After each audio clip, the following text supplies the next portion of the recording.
Carter. What have we got here? Let's see. Welcome to First Pitch Live. What is up? First Pitch Live. Coming to you live from the ballpark there in Central Arkansas. Matty Grist, what's up? Oh, just watching some baseball. You know, Future. I couldn't get enough, so just had to wake up early and get out here for some tournament ball before the games get started. That is your future College World Series representing players right there, hopefully. Maybe one of them today will be there, and you could say, hey, I saw him and did a show about college baseball. What are the odds? Nick, what's up, man? Yeah, we know Matt loves his son, so we probably won't let him be a hog when he grows up. Doesn't want that catastrophic Snake bitten program. That's it. Yeah. I mean, Red Wolves might sound good right there, and Arkansas State would be close. But yeah, it's good. Been a fun weekend so far. I wish it was more fun. Obviously, like it seems like we're getting a lot of blowouts with some of these super regional games. Ball bouncing in Athens was probably the most fun yesterday, but everything else has kind of been chalk, I guess you could say. Very, very chalky. Like Troy dominating, West Virginia dominating. Like it's just been, it's like so far. So let's hope we get a couple teams that can force a couple games tomorrow. All right, let's just recap real quick. A couple series that have already ended. We won't spend too much time on them. West Virginia, as Nick mentioned, just absolutely manhandled Cal Poly. Cal Poly had a great season. You just ran into the wrong team at the wrong time at the wrong venue, as crazy as it is to say. And then you had the Ole Miss Rebels go into Plainsman Park and win the first two games, and now they are advancing. What's your thoughts on that? I'll start with you, Matt, and then we'll wrap it up with you, Nick. Yeah, I told y'all before that series, I said I've just got to go all in on whoever wins between Auburn and Ole Miss. Kept loading up. I thought the Ole Miss number was off at 20-1 even before that super. Hats off to you. I think you had their super regional price at 155 or something like that. But Ole Miss just, man, they're so reminiscent of that 22 team. Better, obviously, get in the tournament comfortably, but still their pitching staff is clicking at the right time. The bats are swinging it well. I'm not going to be surprised if they're your representative out of that side of the bracket. Interesting stat. Taylor Ray throws 7 innings yesterday. That was the longest outing by a starting pitcher for the Ole Miss Rebels. I thought that was pretty wild that they didn't have anybody clear that number. Nick, what's your thoughts of those two series? Yeah, same. Me and Matt talked about this yesterday. It kind of sucks that where it felt like the way Ole Miss and Auburn are playing, it felt like two of the top kind of 5 or 6 teams in the country, like that are left. Like out of the 16, it felt like kind of was a shame that those two had to play each other because they felt like they should both be in Omaha. I think everybody can agree on that. Like especially you look around and look at what Cal Poly did, and look at Little Rock not showing up. Like it's kind of a shame like how it worked out, but that's the game we play. That's how the tournament lines up. And yeah, Ole Miss now, like you're talking about it, like they didn't even have to use Townsend. Walker Hooks through both games, and there's a reason he was first team All SEC. Like that guy, like he kind of at the end of games, it's just like it's over when he comes in. And that's great to have. That's something Ole Miss has been. We could say it. Ole Miss has been missing that the last 2 years. They've been offense heavy, and now you get these 3 great starting pitchers, closer on the back end. It makes them very dangerous come Omaha. Timely hitting, timely pitching is the Ole Miss recipe for success. Yeah. We saw it in 22. We'll see Friday if they can replicate that again. But before Friday, we have to finish out the Super Regionals. Let me switch screens here, and we will jump into some of the matchups that we have today. We do have a few – I don't know how to say it home run derbies. It's probably this one is the right thing to say. I think I tweeted out. I felt like yesterday was a 1999 Boston Fenway home run derby with Griffey Bagwell and all those guys. We ended up having 11 home runs between the two teams. Just absolutely insane. Our site had Georgia Bulldogs today. Georgia money line -130 when it opened as the 3-star favorite. As you guys know, that's our top 2-unit play for our show. Or for the website. Georgia 7, Mississippi State 5.5. Projected pitchers are Kay Naoki, Ryan McPherson. Matt, give me your thoughts on this game. I'll scroll back up to the stats. Can Georgia finally get to Omaha for the first time since 2008, or are we going to get a Monday take-all matchup there in Athens? I think if you're the Bulldogs, you've got to sell out to try to win today. You saw them. We texted back and forth about who are they going to throw. If they get in within striking distance, are they going to start using some of their better bullpen arms? They did. Unfortunately, I'm assuming they were going to try to throw Vigu and get the rest of the game out of him, and then he gets hit with the line drive and unfortunately gets taken out. So it's kind of shifted everything going forward for them. Today they have Caden Aoki. They could probably throw Matt Scott again. I think he just had a third of an inning yesterday. And then you've got Brown and maybe Bird again. But looking at their pitching depth, it is questionable if it gets pushed to a game 3. So with that being said, Aoki in their matchup earlier in the season against Mississippi State, he pitched in relief. I think Ishikawa got the start in that one. They ended up winning that one. I think it was like 7-3 or 8-3 something. But he dominated. He had 3 strikeouts and 2 1/3 innings pitched. And I think just with the way that he pitches, I think it's going to induce a lot of ground balls for Mississippi State, which is good. Going to be opposite of yesterday.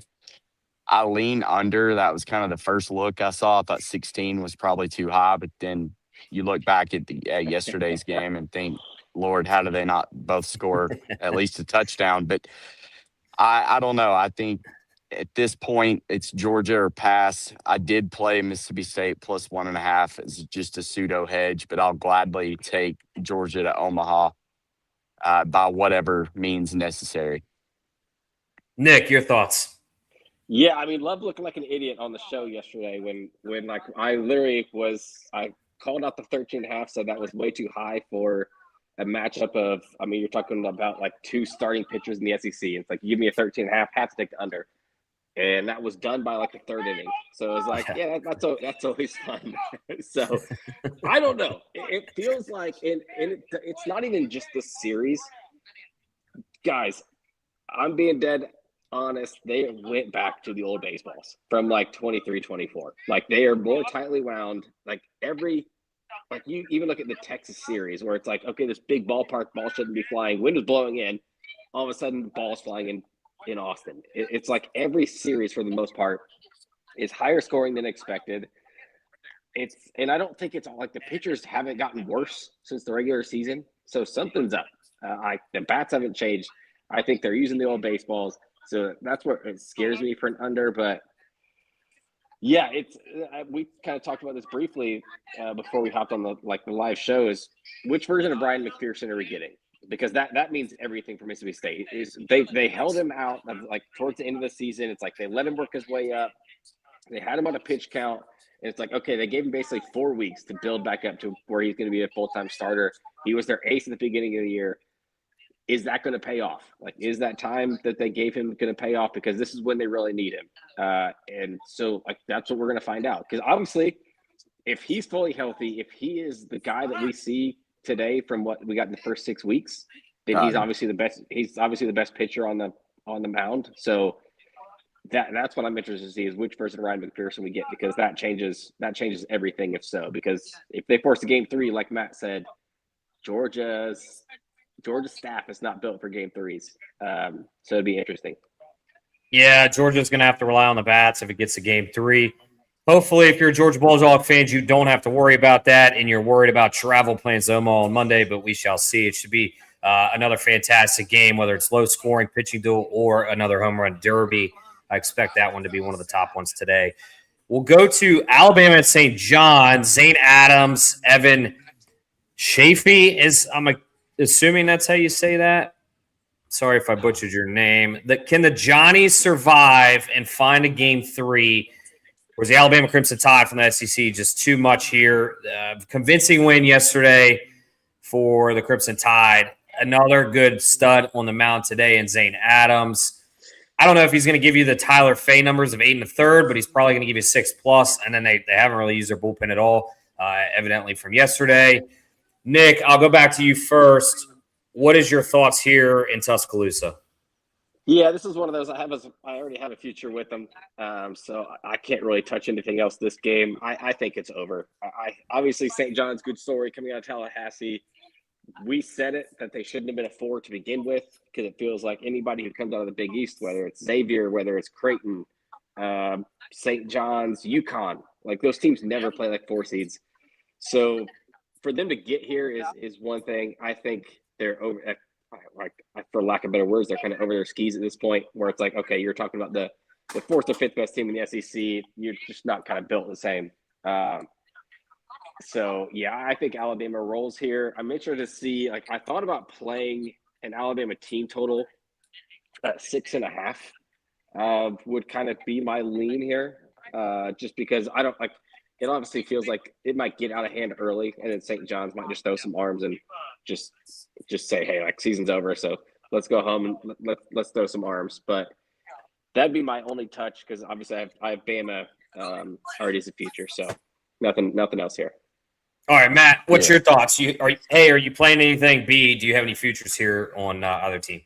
No, I'm staying away from this one. I think Fair Alabama rolls.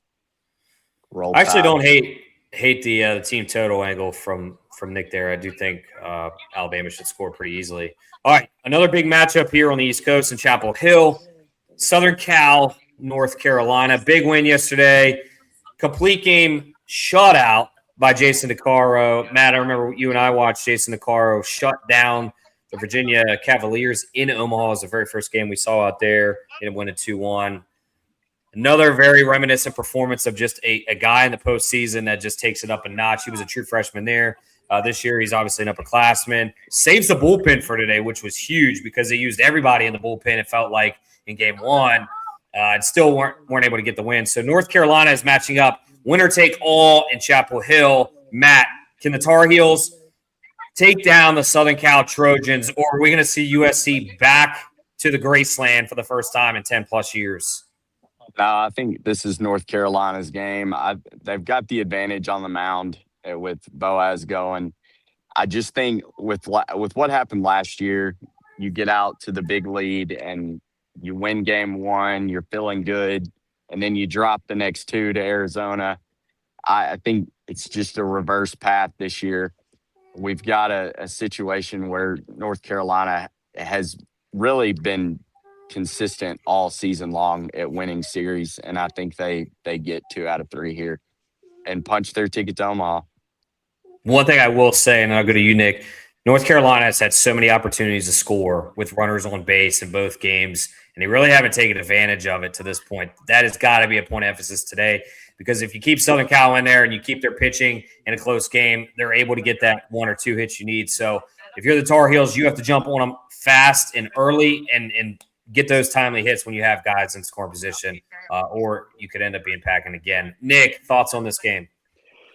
Yeah, right there with you. I think Carolina, though, obviously they're not facing Edwards or Gavel anymore. So I think the big matchup that kind of changed. I think if you're Southern Cal coming into Chapel Hill, you probably felt like you needed to win those first 2 games.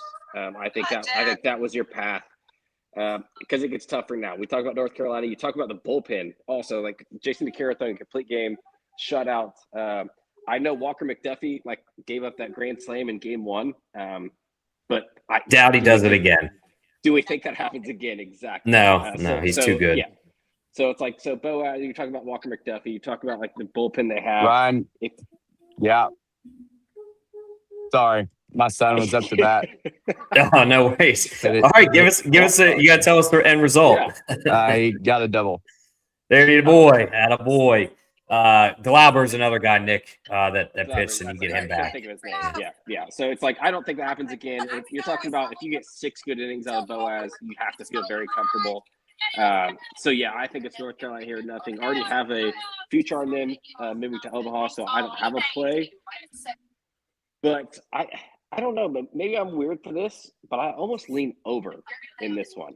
I think 10.5. I think 10.5 is just a little bit too low. Just for me personally, I haven't played it yet, but let's see what the numbers line up as. What's your thoughts? Can North Carolina win?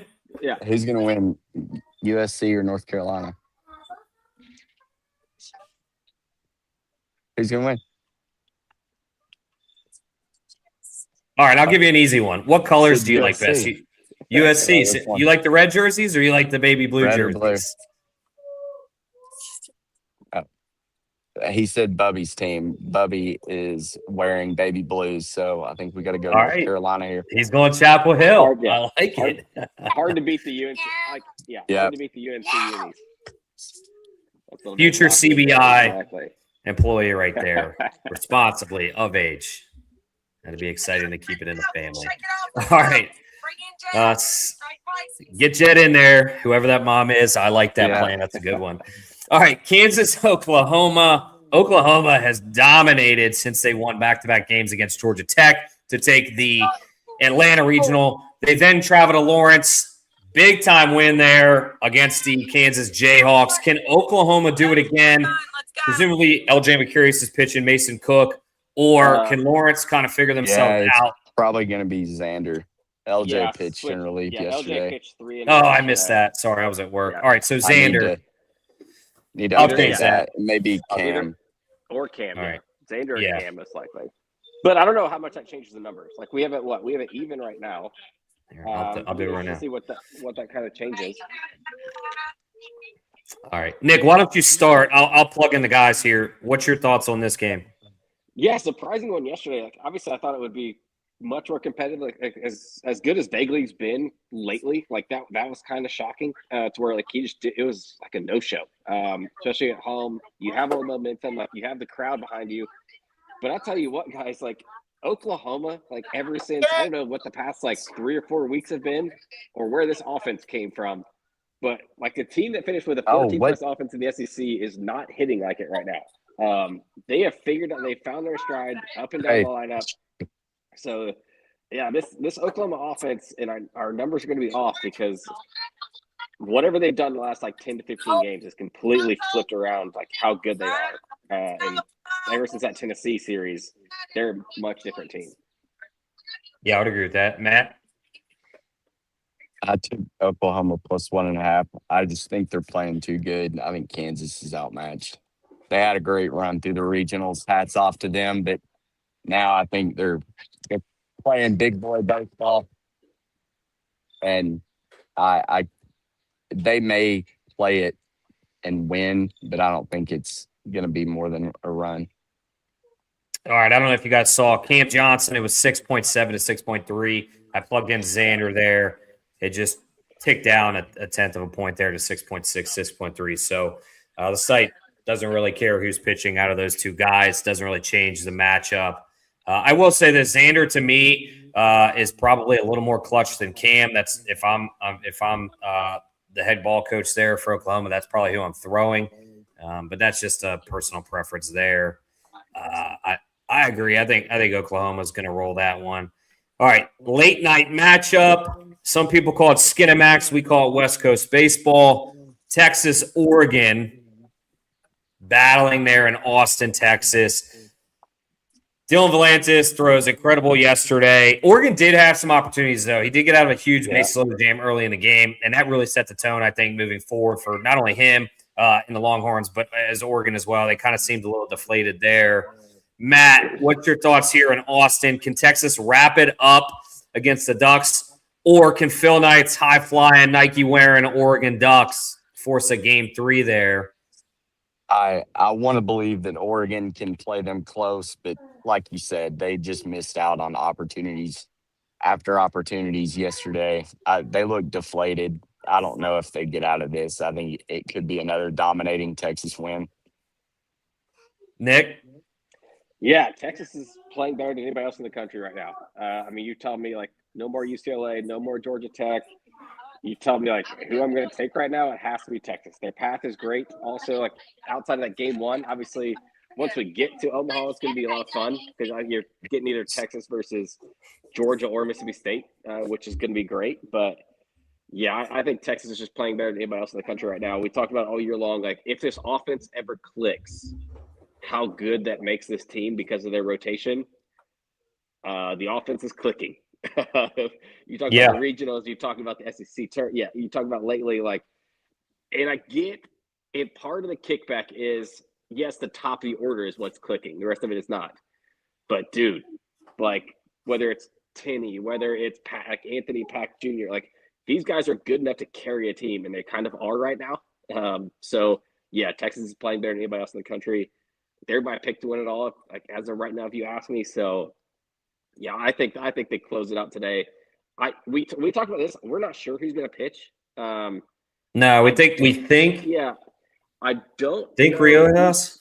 I don't know if Riojas is healthy enough, or now like where they kind of felt like they dominated Oregon yesterday, where it's like, okay, do we need to save him for game 3 type of thing, like where it's like we'd rather not rush him and we'd rather not throw him if we don't have to. So like Cozart's a possibility in my head. So that'll be interesting who they throw. But yeah, I think Texas is this is just a different level right now. Could you almost like, all right, so game 3 is typically like we're throwing a freshman and hoping he gives us 3 innings. Anything else is a bonus kind of style. Like we're just the kitchen sink's coming out. Well, and do you think Texas could do that today? And then what that does is, okay, so let's say we win that game right. Perfect storm. It worked out. We got Riojas healthy. We lose. Well, now we can just go back to our Friday guys, right? And that's who we're built around. And then does Volantis come in potentially for like a 9th inning closeout in a close game? Like I could see that kind of working in Texas's favor if you do the kitchen sink today, and then you have Riojas, potentially Volantis for 20 pitches if need be in a do or die situation. You know, whoever else you guys have as your top guys in the pen who aren't pitching today, pitch tomorrow. That's not a bad theory there. Yeah, no, yeah, I don't hate that either. Like, but you're also talking tomorrow. Like, I doubt they bring back Harrison back-to-back days. So it kind of feels like they burned him. Yeah. Like using him out of the pen yesterday. I doubt you bring a starter back-to-back days. So you feel good about what you'd have from him tomorrow, whether he starts, whether he comes out of the pen for 3 more. So say tomorrow you'd have it set up like, and say it's Riojas, say it's Harrison, say it's you got Cozart there. You'll have obviously like the back end of your bullpen like fully rested again. So Burns, obviously, like Burns will be good to go. Like it's just, I think you feel very, very good if you're Texas. I think today is one of those where it's like, let's try, like you said, let's try to piece it together without risking. I don't even know how to put it. I guess without risking the future of having somebody like if Riojas starts and then he's hurt again, it's like, okay, well, now we kind of screwed ourselves for Omaha. So I'm not sure how they approach it, but yeah, that's only time will tell. So we'll see. But yeah, I think Texas is the play either way here. It's just, like I said, they're playing on a different level. I'm looking at the box score from last night. Texas scores 2 runs each in the first 2 innings. I think that's the recipe, right? Early and often. And then obviously I mentioned that Oregon had an opportunity there in the 3rd or 4th and they couldn't get anything.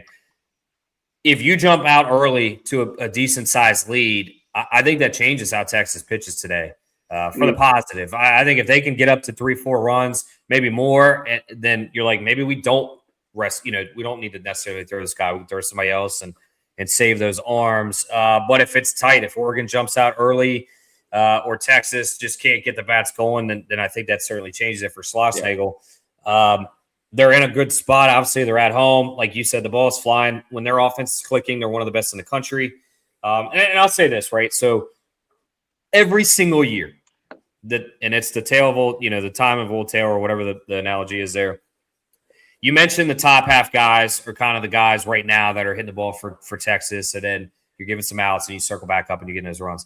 There will be a guy in the bottom of the lineup that will be the unsung hero for any team in Omaha that is advancing deep into the run. It happens every year. There's a guy you're like, all right, didn't see that coming. Like he's batting .238 on the year, and then now he's like .452 in Omaha with 4 home runs, 9 RBIs. So if you're Texas, don't worry about it. Same with Ole Miss. Like Ole Miss is .270 as a team, but they're getting timely hits. Obviously, some of those are Jed Uttermark and Bracetta, Decker, but somebody else is going to perform. So Texas, when they are clicking, they to me are the most complete team. Hands down overall from a pitching and offense standpoint. So I think you'll probably see Texas advance today. I don't think is this a crazy take? It'll be the first time in a while that we haven't had a Monday game. I don't think we get a Monday game tomorrow. I mean, we have all favorites going. Like, so we're talking about I don't know. I guess if any, I could see Mississippi State winning. That's probably your best bet. My two would be Mississippi out of- State or Kansas. or Kansas. That's right. Yeah. So I don't see a world St. John's wins. I don't see a world that Oregon wins. Sorry. It's tough. I don't know. Unless the Oregon bats come alive, but you're right. You're talking about like a guy who is going to kind of step up. Does it not feel like, and maybe this is just me because like being an SEC guy, where it's like Ashton Larson, doesn't it just feel like he's going to be like that SEC where it's just like he's been around for, it feels like 5 or 6 years, even though it's only 4. Obviously has 2 years of history playing in Omaha, obviously for LSU, not Texas, but it's just a guy where it's like, okay, he's gonna hit 8th or 9th for you. We don't know what we're getting, but it feels like somebody's gonna step up like when it matters most. So yeah, I'm with you there. Like it just something feels like it's gonna click. Yeah, or Casey Borba, obviously same way too, where it feels like I think he's been in Texas for 8 years. Okay, so he had that big bomb early yesterday. Yeah. No, you're right. I mean, it's always there's that guy. You're just Aiden Robbins is probably not going to be the guy. It's going to be somebody else, and that happens. And it's a great storyline for college baseball. Anything can happen. We saw Tim Elko literally lead the Rebels to a national title, and then I don't know if you've heard this guy Hunter Elliott wins the national title for him in 2022. And hey, guess what? He's there again. So I think we're going to have a lot of good baseball today. Bold take, we're not going to get a game tomorrow. That sucks, right? We always love that extra game. We like to talk about it. It will be a nice little break. We've been, pumping content hard, so it'll kind of be nice to just like we're getting ready to travel. Let's catch a breather. Go to the club. Run your errands because we're leaving town here in a few days. So, all right. So I don't have anything else. I will say this: I did play. For those, you're going to get a free play. So if you listen to the show, kudos to you. Georgia money line. I said it backstage. I don't disagree that there's something going on with the balls. I think it's crazy to have 11 home runs. I texted my dad yesterday. I was like, there's only one team that held Georgia to no home runs. And it was Florida. And I'm not trying to say it as a brag. I said it like I'm shocked. That was a weird weekend. 4 games. No home runs in 4 games. And I'm like, man, how is that even possible with this lineup? And then obviously we see, Tomas Valenkas, another stud pitcher, just is getting rocked early. So I think Oregon gets through it. I think Texas, I think Oklahoma's too much. So we'll see. It'll be interesting. But I did play Georgia money line. Long-winded way of saying that. And then I parlayed Texas and North Carolina for plus 111. I just like both spots there at home. I think they close it out. I think they have the pitching advantage there in Chapel Hill, like you mentioned, with Velasquez going and then Folger Boaz. And I think Texas is just the more complete team. Oregon's a little deflated with how yesterday went. Couldn't score when they had opportunities, and that weighs on you, especially on the road. So any place from you that you've officially locked in, and then we'll wrap it up here. We got about 2 minutes till the 30-minute mark. Yeah, I guess free play. I'll just Alabama team total over 6.5. Got it minus 120. Right now it's up to 7.5, but it's still. What book is that, by the way? DraftKings had it. That's where DraftKings opened at 6.5. It jumped straight to 7.5. But it's 7.5 plus 100. So I still don't hate it. I think Alabama can get to 8. Wouldn't kind of shock me there. So I think that's definitely still playable. So yeah, I guess that'll be my free one because, like I said, I got a lot of futures on the line, just kind of like Matt did. Kind of like because I'm still riding on. I parlayed West Virginia, Texas, and Alabama to win their supers at plus 101. So obviously, I don't want to touch anything Texas wise. Don't want to touch anything else Bama wise, except for, like I said, runs scored. But that's fair. Yeah, I mean, we should be promoting like how good we're doing. Like, I mean, I'm 7-2 this weekend. I know Q, aren't you? You're like 6-1 or 6-2 this weekend. I think 4-2. Yeah, I got screwed yesterday. Thanks, Ole Miss. The score. Yeah. I got on third, couldn't get them in first 5. And then they score the next inning. That's how college baseball works, ladies and gentlemen. Yeah, but obviously, having great weekends. We'll see what Matt puts in. We'll see what Smitty puts in. But yeah, like we've always said this. Like this is when because of the numbers we have, because of the backing we have, our website killing it. Like, this is when we are the best at what we do. Yeah, for sure. There is a track record to show it over the past, whatever, 3 or 4 years. You can look back on, you could find all of our stats from the last 3 or 4 years. So if you're ever following us or ever want to take our picks, like, now's the kind of the time to do it, because we have kind of the most research in the game. 100% and we've got it backing us. So yeah, so now's the time to join. Now's the time to go. I'm not sure when I know I'm getting to Omaha Thursday, so yeah, if I wouldn't hate it if I mean, I would love one game tomorrow. Like, if I had to pick one, like, if you give me a night game in Athens tomorrow, like, I'd probably love it. Or like a night game in Texas, like, give me one maybe. Yeah, I agree. But yes, I could use a break. I could use a lake day tomorrow before flying out. We're flying out to Omaha and working for whatever 8 straight days. So yeah, that's kind of where we're at right now. But yeah, Q, go ahead. I mean, yeah, go ahead. All right, so we're not going to – if there is a game tomorrow – now, if things just go – well, I guess technically it'd only be the Oklahoma-Kansas, the Johnnies, and then potentially Texas. If we get all 3, Nick, I'll jump on with you if you want. Yeah. If we only get like one, listen, I'm not going to waste your time. We can always just tweet our thoughts if it's just one game. That being said, expect no show tomorrow. If you're a listener, you're a follower. If there's multiple games tomorrow, I'll get with Nick. We may do something quick, 15, 20 minutes. But you'll see us out in Omaha. I fly in Thursday as well. I think I get in at like 9 a.m. Thursday. We'll drop our stuff off. I know you're coming in that day. Matt will already be in town. He's getting in late Wednesday night. We do have to, do a little admin stuff early on. But if you see us, stop us, say hello, take a picture. Nick will do an autograph session, I think, after lunch. Meet us at Rocco's. Yeah, meet us at Rocco's. We're going to be doing a couple live shows. We believe they're going to be at Rocco's. We're just waiting to finalize that. But nonetheless, we'll have live shows there. Interact with us. I think the 11.7 guys have a fun thing that they're doing Thursday night. We haven't debuted it, but there's going to be a lot of content out of that from what I'm hearing. Media house. A house, maybe something at the University of Omaha, Nebraska. So we'll let them announce that, and then we'll be around, and we like baseball, and we look forward to seeing you guys. So Hazard, safe travels. We appreciate you. If you're out there, make sure to say hello. All right, I got nothing else. Enjoy the games. You got about 23 minutes. Get the bets in. collegebaseballonstars.com. Sign up. There's still plenty of bets between now and the end of Omaha that we're going to be putting. Oh, yeah. Live shows. I mean, hell, you listen to the show, you get a free play or two. So join us, and let's kill it through the rest of the season and enjoy today's games.